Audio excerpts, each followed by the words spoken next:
Salut la compagnie, aujourd'hui je vais préparer une pizza avec pas moins de 100 ingrédients. À titre de comparaison, une pizza margarita ordinaire ne contient que 13 ingrédients. Et dans la célèbre pepperoni, il n'y en a pas plus de 15. Il sera donc intéressant de voir quel genre de monstre on va obtenir. Le premier ingrédient est de la farine. Allez, dans un bol. Ensuite du sucre et de la levure. La même chose, l'eau et du sel, ils sont également nécessaires pour faire la pâte. Il n'y a plus qu'à ajouter un petit peu d'huile d'olive. Et maintenant, on mélange la pâte.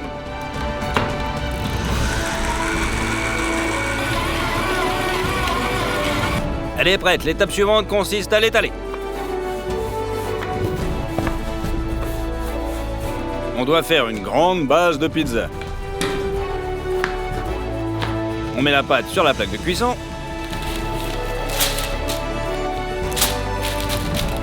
Et pour éviter qu'elle ne gonfle, on fait beaucoup de trous avec une fourchette. Et on sort pour faire de la pizza dans le four à bois. Mais pour cela, il faut d'abord couper du bois.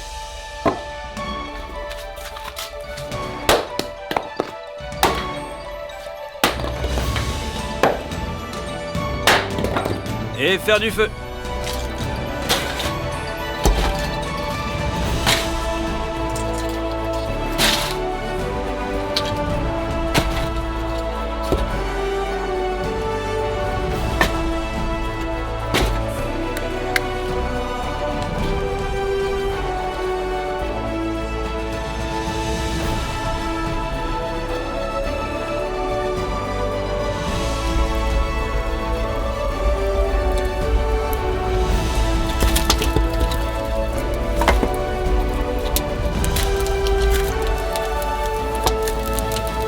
« 200 degrés suffiront pour faire cuire notre pizza.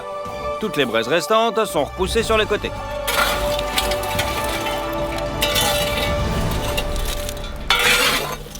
Et on installe notre grille.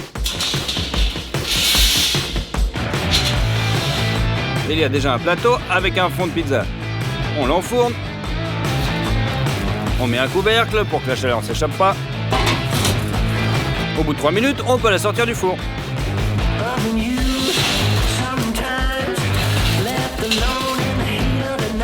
Bon, la pâte à pizza, c'est prêt. Préparons maintenant la sauce. Nous versons de l'huile de tournesol dans une casserole. Ensuite, on a besoin d'un poireau. On le hache finement.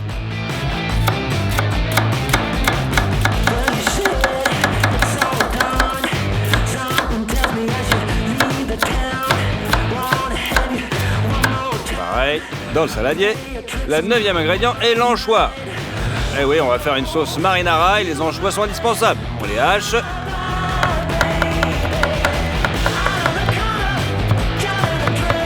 Dans notre saladier.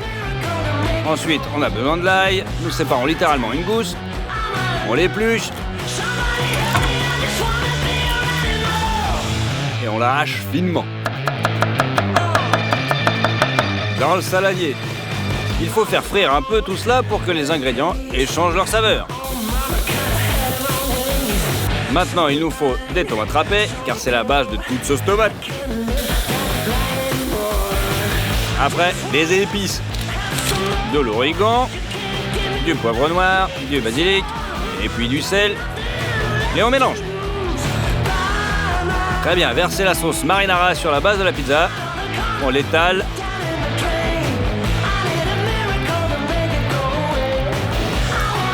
C'est prêt.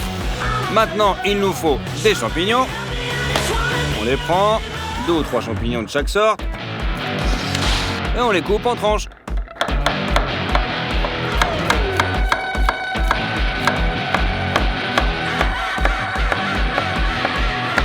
Encore, on change avec des cèpes, encore des champignons. On les coupe.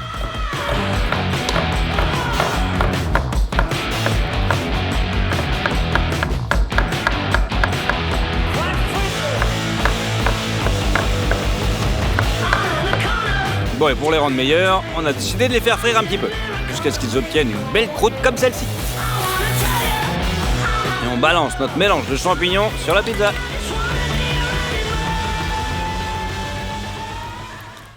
Le 19e ingrédient, c'est de l'olive.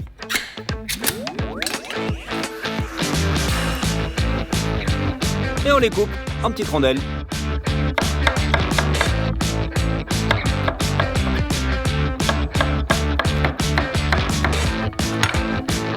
Balance sur la pizza. Pour la sauce à la crème, on prend une casserole, du beurre, un peu d'ail séché et bien sûr la crème.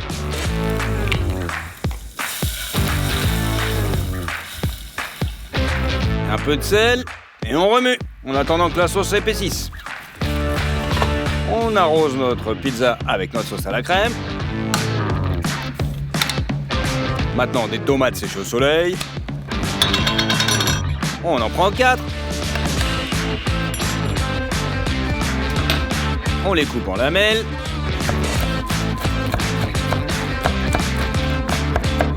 Balance sur la pizza. Et maintenant, de l'ananas en boîte.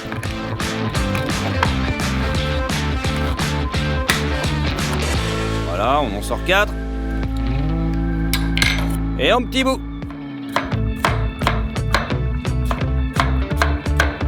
Sur la pizza. Ensuite, il nous faut des tomates, on les coupe en fines tranches. Et on les répartit bien.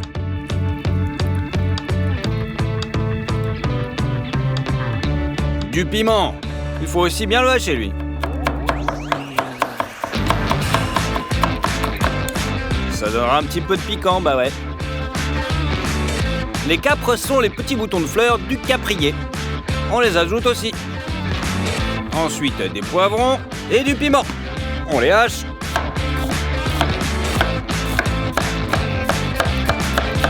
Et on les met sur la pizza.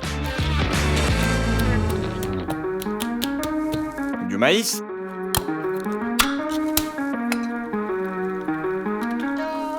Des cornichons. On en prend 4. Allez, on découpe pareil. Ils s'harmoniseront parfaitement avec la pizza à la viande. Maintenant, des oignons rouges, on les découpe. Dans un bol, on ajoute du vinaigre, de la moutarde et de la coriandre.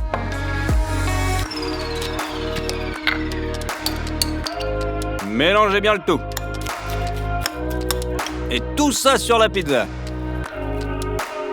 Du piment jalapeno mariné à saupoudrer sur le dessus. Le 37e ingrédient est le blanc de poulet. On le découpe dans la longueur. Voilà, c'est parti. Maintenant, on n'a plus qu'à faire griller.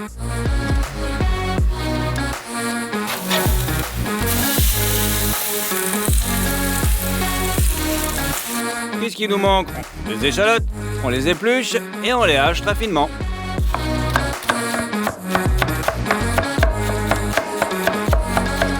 Il paraît que ce type d'oignon est considéré comme le plus cher et le plus doux de tous. Dans une casserole, au même endroit, du vinaigre, du sucre de pomme et de la sauce Worcester et un peu de miel. Parmi les épices, ajoutez du paprika, du gingembre séché, du sucre de coco pour plus de douceur et du ketchup.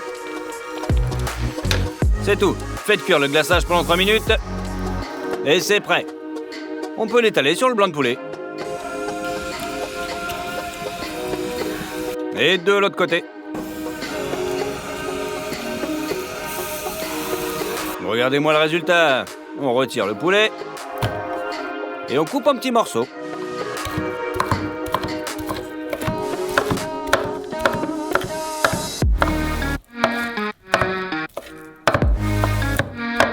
On l'étale sur la pizza. Mettez un peu de graines de sésame pour donner du goût. Du steak. Allez, dans le bol, pour la marinade, du jus de citron, du kiwi. Il faut le découper et le presser. Encore de la coriandre. Ouais, vous n'êtes pas obligé si vous aimez pas. Hachez-la. Et dans la marinade, il ne reste plus qu'à ajouter la sauce soja et de l'huile de sésame. On mélange bien. Au bout de 2 heures, la marinade est terminée. On débarrasse-nous des feuilles indésirables. Allez, on va faire chauffer notre steak. Dans 2 minutes, c'est bon. Après un petit temps de repos, on le découpe en petites tranches. La friture s'est avérée parfaite, à point.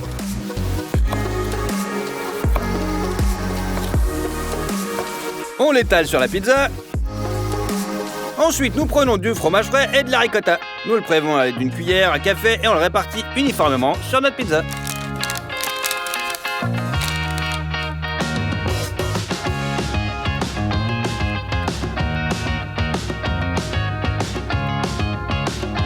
Le 55e ingrédient est de la mozzarella. On la déchire et on la répartit sur la pizza.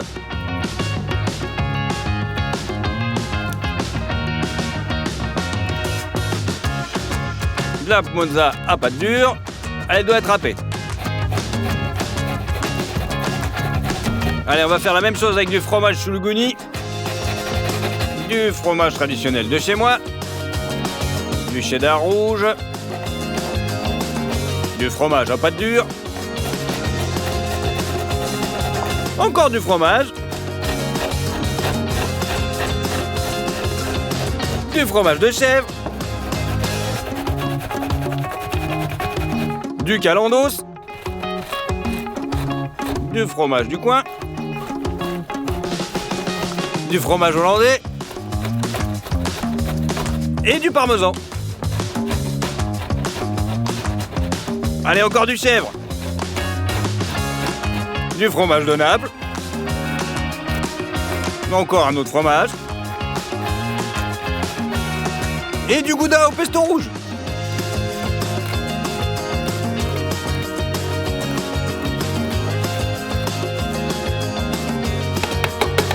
On a un bon tas de fromage râpé et on l'étale sur la pizza. Bon, le prochain, regardez, du bleu. On prend un petit bout et on le met sur la pizza.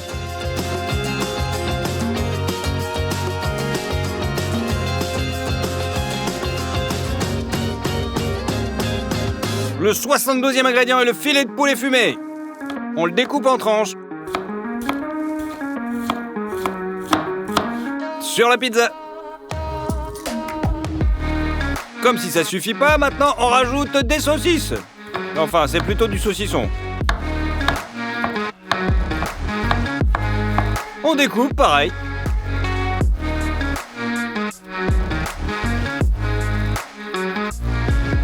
Un petit peu de basilic frais. Du bresaola, du balik et du lard fumé.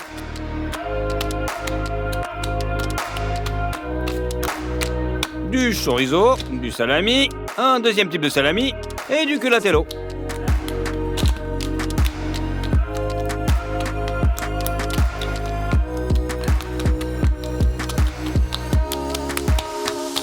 Deuxième type de balik, on coupe en petits morceaux. Et on balance sur la pizza. Encore du saucisson, une troisième sorte de salami. Et du jambon. Maintenant de l'emmental fondu, du gouda, du cheddar.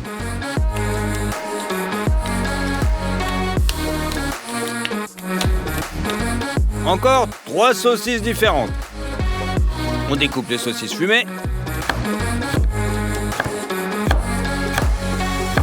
Des saucisses au lait. Et des saucisses de chasse.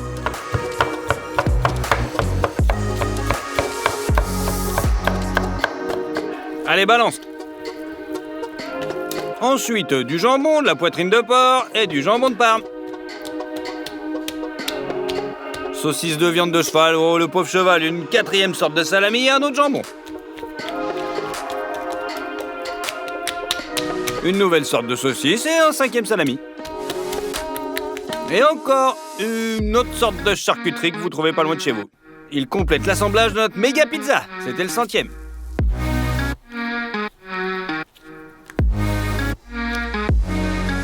Alors, ça fait beaucoup quand même, mais on balance au four. On le met à l'intérieur. Et le couvercle fermé, on attend 5 minutes. Regardez, c'est déjà doré et je pense que la pizza est prête. Il n'y a plus qu'à sortir.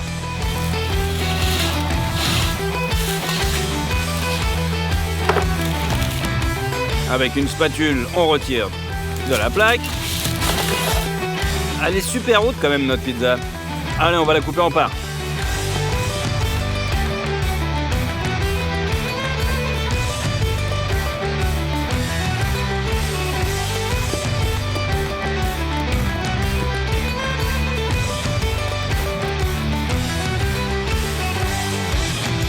Malheureusement, le fromage ne s'étire pas et c'est à cause des nombreuses couches. Je me demande si tous ces aliments vont ensemble.